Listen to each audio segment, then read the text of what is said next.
Texto de Laura Malosetti Costa. La Vuelta del Malón fue celebrada como la primera obra de arte genuinamente nacional, desde el momento de su primera exhibición en la vidriera de un negocio de la calle Florida, la ferretería y pinturería de Nocetti y Repetto en 1892, pintado con el expreso propósito de enviarlo a la Exposición Universal con que se celebraría en Chicago el cuarto centenario de la llegada de Colón a América. El cuadro fue exhibido nuevamente en Buenos Aires ese mismo año en la exposición preliminar del envío a Chicago. En la exposición colombina obtuvo una medalla de única clase y al regreso se exhibió nuevamente en Buenos Aires en el segundo Salón del Ateneo de 1894. Fue la obra más celebrada de Lavalle. Presentaba por primera vez en las grandes dimensiones de una pintura de salón una escena que había sido un tópico central de la conquista y de la larga guerra de las fronteras con las poblaciones indígenas de La Pampa a lo largo del siglo XIX.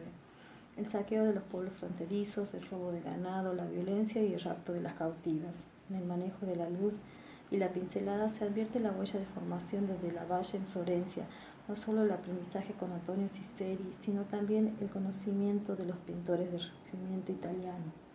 Algunos críticos lo vincularon con los grandes cuadros de la historia del español Ulpiano Checa, que se había hecho famoso por sus entradas de bárbaros en las escenas de historia de España y del Imperio Romano. Sin embargo, el cuadro de Lavalle entroncaba con una larga tradición, no solo en las crónicas y los relatos literarios, inspirados en malones y cautivas, sino también en imágenes que desde los primeros viajeros románticos europeos que recorrieron la región de la primera mitad del siglo XIX representaron cautivas y malones. En la década de 1870, Juan Manuel Blanes había realizado también algunas escenas de malones que aparecen como antecedentes de esta obra. Casi ninguna, sin embargo, había sido expuesta al público, ya que tuvieron una circulación bastante restringida. La Vuelta del Malón fue entonces la primera imagen que impactó al público de Buenos Aires referida a la cuestión de fuerte valor emotivo e inequívoco significado político e ideológico, según refiere Julio Botet a partir de una entrevista al artista en agosto de 1892. El asunto del cuadro se inspiraba en el malón llevado por el cacique Cayutril y el capitanejo Caimán a una población no mencionada.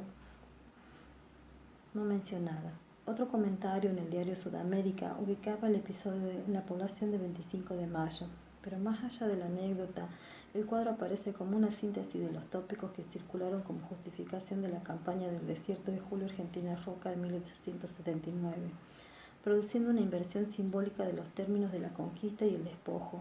El cuadro aparece no solo como una glorificación de la figura de Roca, sino que en relación con la celebración de 1492 plantea implícitamente la campaña del exterminio como culminación de la conquista de América. Todos los elementos de la composición responden a esta idea, desplegados con nitidez y precisión significativa. La escena se desarrolla en un amanecer en el que una tormenta comienza a despejarse. El malón aparece equiparado a las fuerzas de la naturaleza desencadenadas. Otro tópico de la literatura de frontera. Los jinetes llevan cálices, incenciarios y otros elementos de culto que indican que han saqueado una iglesia. Los indios aparecen así imbuidos de una connotación impía y demoníaca.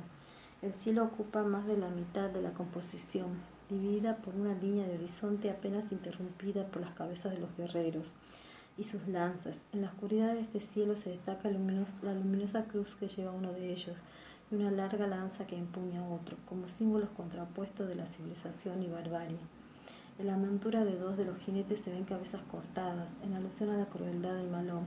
En el extremo izquierdo se destaca el grupo un jinete que lleva una cautiva blanca, semis desvanecida, apoyada sobre el hombro del raptor que se inclina sobre ella.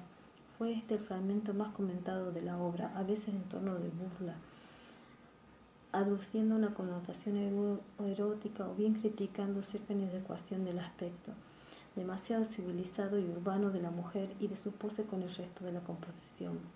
La Vuelta del Malón fue llevada a la exposición colombina de Chicago por el oftalmólogo Pedro Lagleise, amigo del artista, en medio de la desorganización y dificultades que rodearon ese envío oficial.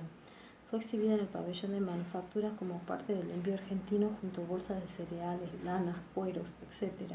Los pocos comentarios que se recibió se refieren a la escena representada como una imagen de las dificultades que la Argentina había logrado superar para convertirse en una exitosa nación agroexportadora. Ángel de la Valle, pintó una versión reducida de la Vuelta del Malón para asociar a la Glacie y el regreso. Conocida como Malón Chico, ha sido con frecuencia tomada por un boceto. También pintó más tarde algunos fragmentos aislados de su gran tela, el grupo del guerrero y la cautiva y el indio que enarbola la cruz. De la Valle había comenzado a pintar cuadros de tema pampeano durante su estadía en Florencia en 1887. Envió a Buenos Aires varias obras, entre las que pudo verse Un indio a caballo en la Pampa y La banda lisa, que aparecen como tempranas aproximaciones al tema de la Vuelta del Malón. La pintura fue solicitada por el director del Museo Nacional de Bellas Artes, Eduardo Schiaffino, a la familia del artista tras su muerte en 1903. Esta optó por donarla a la Sociedad de Estímulos de Bellas Artes con el cargo de su venta al Museo Nacional de Bellas Artes a fin de instituir un premio anual de pintura denominado Ángel de la Valle.